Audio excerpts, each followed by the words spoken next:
Guys, welcome to another chaotic map. This is Highware. Highware? I don't know what the name it is, but it's just really small. And you're surrounded by just some wood lines, and then you're next to each other. Basically proxy spawn to next to each other. Let's present the players in the color blue plane as the Rus. It is Anotand. And in the color red plane as the English, his signature civilization, it is Trebuchet. Welcome everybody. Now this map is really interesting. I personally don't like so much chaos on ranked maps, but it's definitely fun. It is definitely fun. The problem with this is that you're very close to each other, and I think in this map almost every person is gonna choose English, just because you can rush with the lombos, you can put the white tower, and the game is over. So this should be a pretty quick game. I don't think we're gonna see a long one, but in case it does, you do have a lot of food here on the back, a lot of deer, quite a few berries here and there. You need to go out, let's just put it that way. And if you put a wall here, then your opponent cannot go out, and this opens up a lot of possibilities. Look at the English already there with an early tower rush. He's gonna be sacrificing his Asia, but he's gonna be denying the gold, and that's something that the Rus don't need for now at the moment, just because they get gold for free with the food they have at the beginning. But it's gonna get really hard, and I wonder how Anotand would play this, because this was a beautiful spot to put the Kremlin. Like any kind of spot here is like, when you put the Kremlin, you already secure a lot of resources. Now, I don't know if Trebuchet will get away with this outpost, just because there is no emplacements here and there are no units to protect it.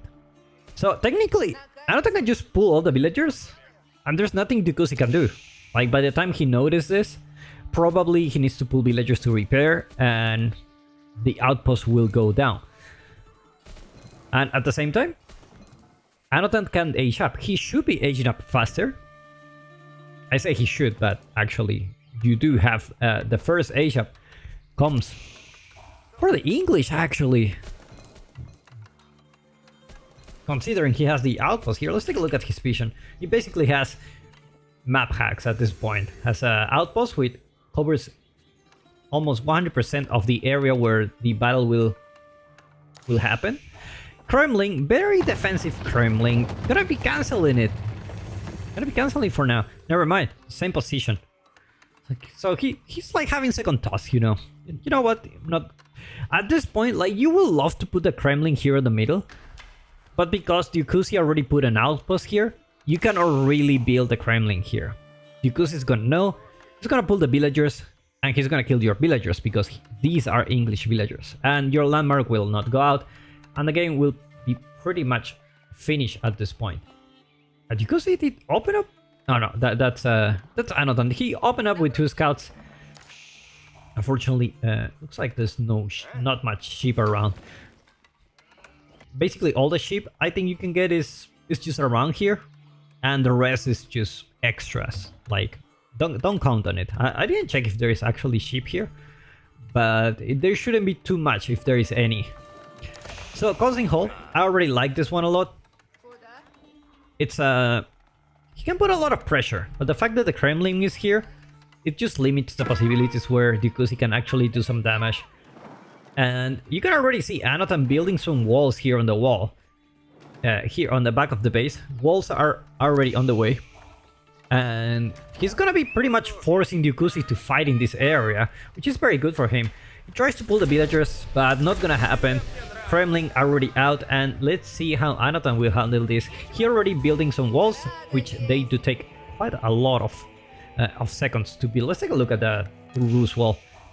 Now the walls take 8 seconds, and the Rus wall should take even longer. Now this is a single wall. It does take a long time. It does take a long time.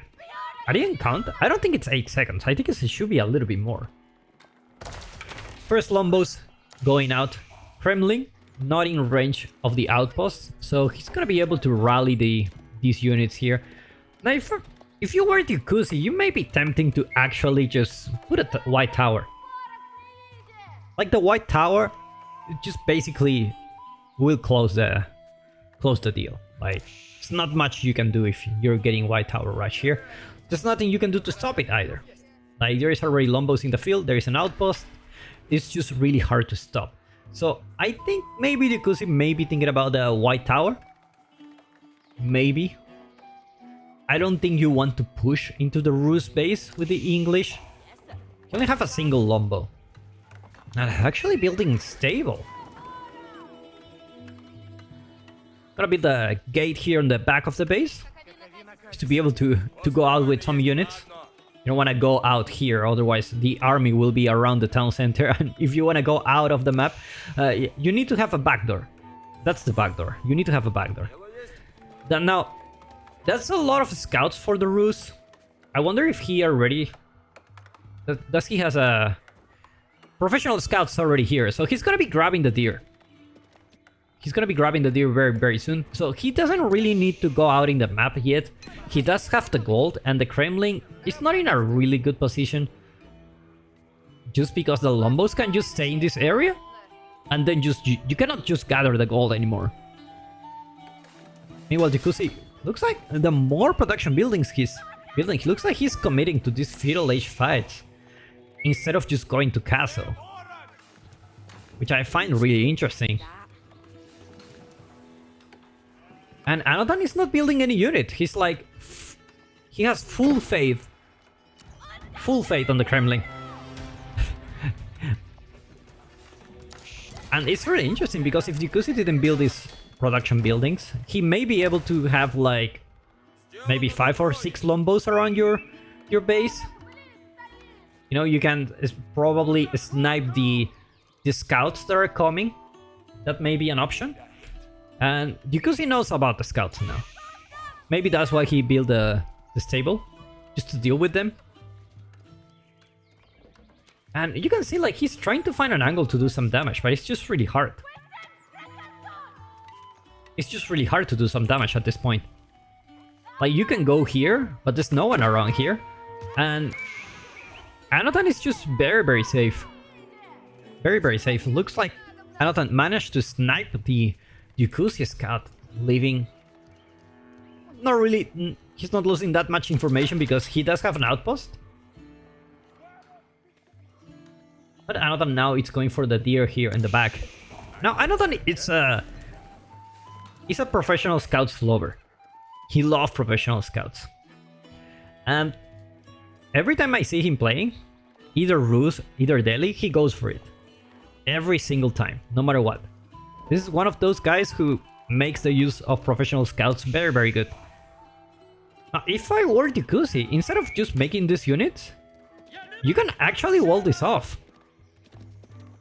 Just put a wall here, and that's it. You do have the units to do that. You won't get contested. And then suddenly the scouts cannot just get inside anymore. Which is amazing.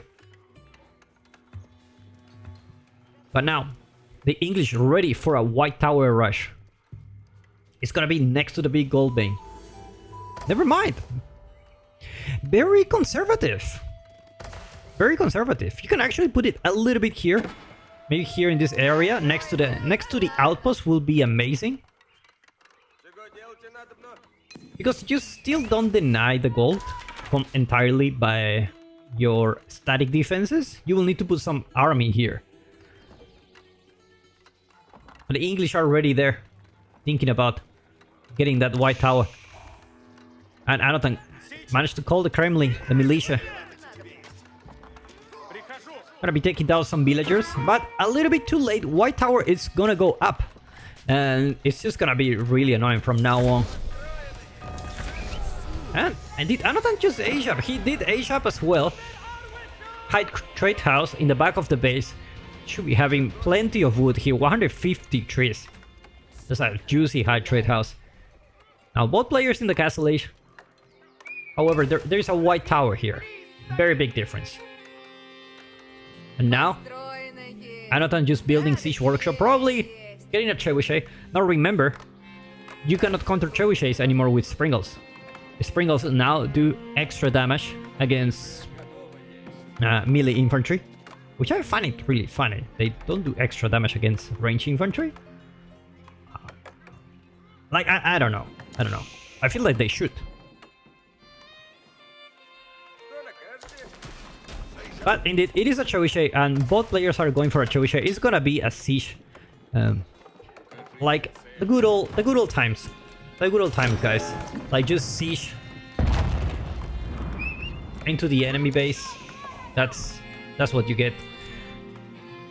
Without any sprinkle to actually bother you, you can just start sieging everything. He's gonna start sieging the siege workshop, which is very, very smart coming from him.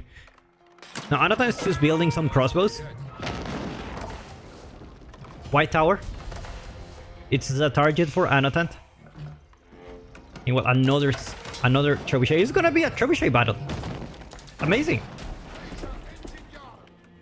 It's like the, you know, have you watched this Aussie man? Not Aussie Drongo. Aussie man. It's he's an Aussie, of course. He has this very, very funny videos about multiple topics, and one of them is it's a boxing fight. And the boxing fight, it's always about like F you know, F you know, F you know, F you know, F you know. It's like, and then quick hack. And then it just, it's kind of like a F you situation. Now F you, now F you, now F you, now F you. And call me crazy, but White Tower is going down. This is just a trebuchet battle. Oh my god.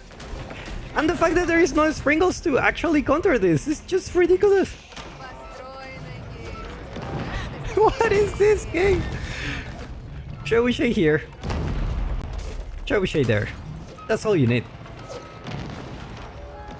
Archery range going down. Siege Workshop is down as well. Probably Anotand thinking about building a Siege Workshop in the back. Actually, a couple of them on the way. Now, there is a big difference. No, never mind. Both players are just not interested in villagers in any single unit. Both players have 6 villagers on foot. That's all they need. Town center about to go down. Meanwhile, White Tower is still thriving. You still need the wood for bot producing the trebuchets and repairing the White Tower. Now remember, without wood, you won't be able to repair it. You might as well build a market and, you know, sell some food or something. I'm trying to find the angle where you can actually see what is going on in this game. Now, town center going down. It's okay, to be honest. It's not so bad, because landmark victory is really not an option for Trebuchet. Because a high trade house is here in the back of the base. You will need to leave the White Tower. And we miss all sprinkles, definitely missing the old sprinkles at this point in the game. Outpost gonna go down. It's just gonna be a only trebuchet battle. This is what we have come, guys.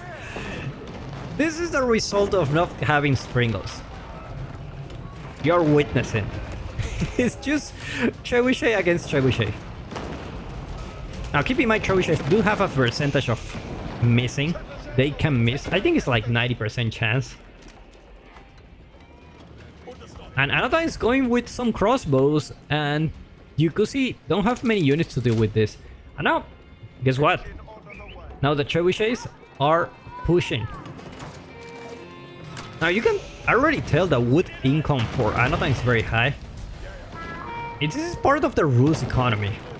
When you put a Kremlin here, and then suddenly all these lumber camps have 20% extra wood, it starts to add up in this kind of siege battles. And just like that, Council Hall, it's done, and the next target is just the town center. Yukusi doesn't have any. There's actually no siege counter here, which is very amazing. Like, you can just... Actually, Trebuchets are back. Trebuchets are back, guys.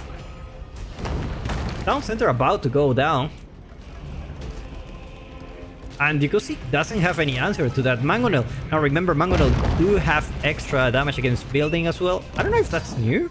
Anyway, Dikusi taps out. What a meme map. What a meme. Love this match. Love this match.